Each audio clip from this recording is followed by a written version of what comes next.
Welcome back. So we're going to go through a couple more PC players I have. And those being Berg and Rosen.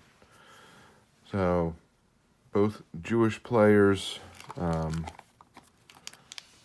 Berg and then Rosen came in pretty much right after, or a few years after Berg left. But we're going to start with Berg. There's not a whole lot of cards that are available of his. He wasn't a star player. He was pretty much a backup catcher, but a fascinating human being. He basically was probably one of the smartest individuals ever to play the game. He was known for reading multiple newspapers in multiple languages in the dugout between innings. He was a backup for multiple teams, I believe starting in the 20s, going into the very early 40s. And he's probably best known as not a baseball player, but as a spy. Because it was after his playing days that he started working for the OSS, which was the precursor to the CIA. And it really stemmed from this event. So if you look at this photo, this is a 1934 Tour of Japan postcard. These are the American and Japanese players. And there are some huge, huge names on this card. Babe Ruth, Lou Gehrig, just to, as the primary stars heading over there. Managed by Connie Mack. And somehow, Berg got on the roster. So it was during this time, between exhibition games, while most players were carousing and just having a good time overseas, Berg and his kimono, after taking advantage of the time to learn Japanese while there, decided to go up to the top of his hotel and record some film with his camera, his little movie camera, of the entire Tokyo skyline. So years later, this was very valuable information. And he took this video to the OSS and provided it as intel for spy activities against the Japanese during World War II. He was later assigned to one of the Nazi scientists for the nuclear program for the Third Reich, and was given the authority to make the decision of whether to kill him or not.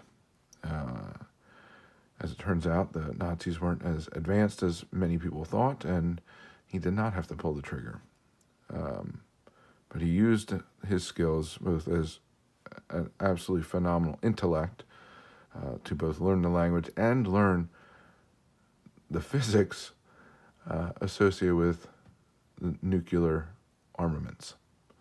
So this is the photo that started that whole journey for Berg.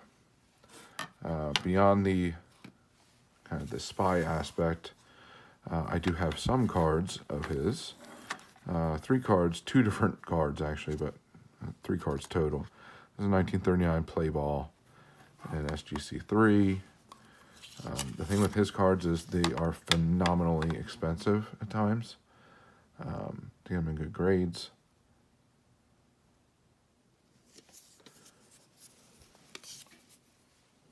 And then this is the 1940 play ball, both in a 2.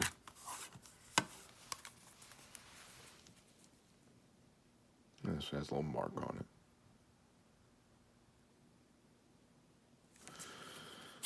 Whoops. So, the other interesting thing with Berg is that, given his role in the CIA,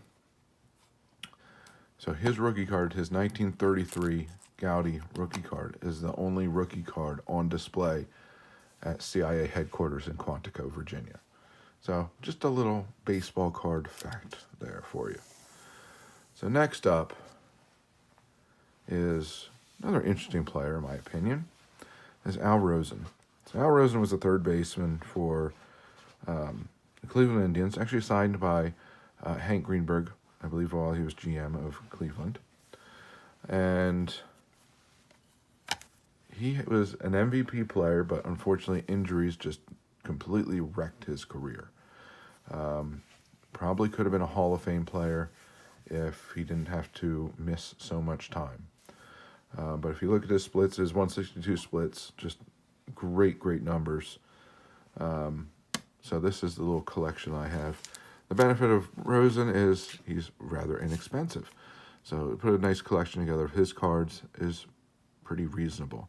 So starting off, we have 1950 Bowman, Al Flip Rosen, rookie card in a PSA 6.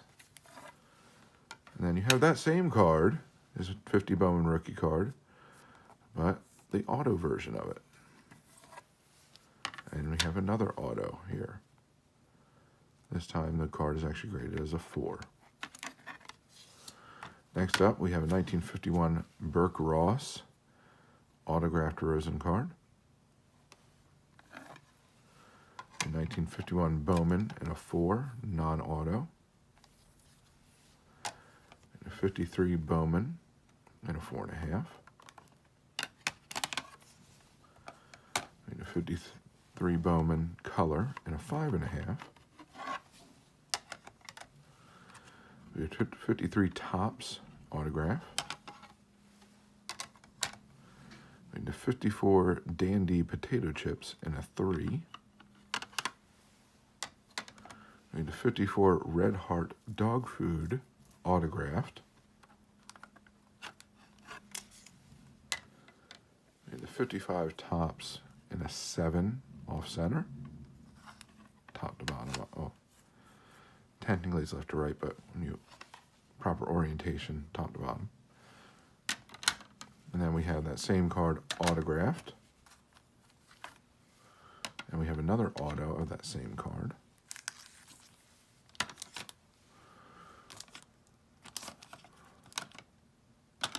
Now we have the 56 Topps in a 5, white back.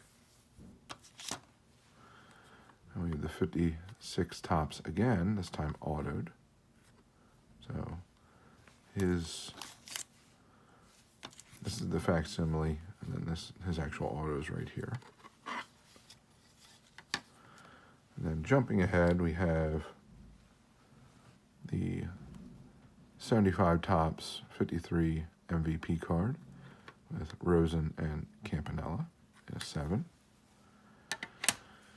And then jumping even farther ahead, we have the 77 Galasso Glossy Greats Al Rosen auto.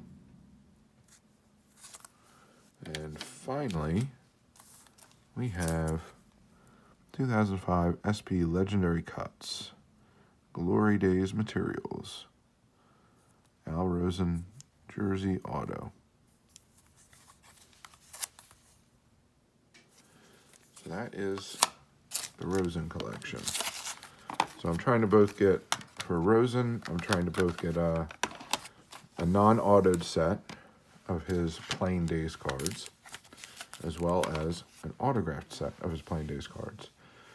The man lived quite a long time and was happy to sign anything you put in front of him.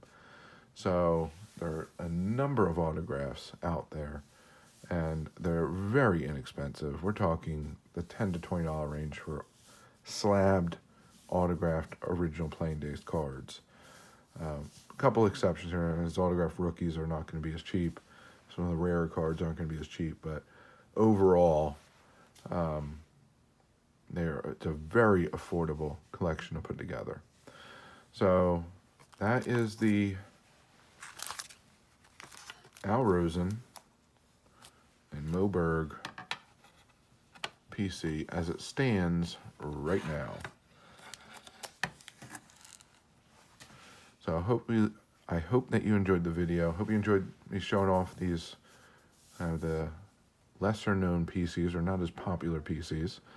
I do have more of each, I believe, still on their way, so this will continue to grow. And hope you enjoyed also a little bit of background on some of the players as well, especially with Berg, because he's a fascinating individual. So I thank you very much for joining me, and until next time, please remember to collect what you enjoy what you collect, and don't let anybody, especially the market or a YouTuber, dictate that to you. And most importantly, have fun. The best way to have fun is to be active in this community. So find your way to participate, whether it's making videos, watching and commenting, going to live streams, group chats, going to your LCS or local card show, or simply talking about the hobby with family and friends. The more active you are and the more you participate in this community, the more you'll get out of it, both in the knowledge you'll gain, the cards you'll obtain, but more importantly, the friends that you'll make and the fun that you'll have. So find your way to be active and enjoy. So I thank you very much for joining me again. Hope to see you again. Have a good one, and bye for now.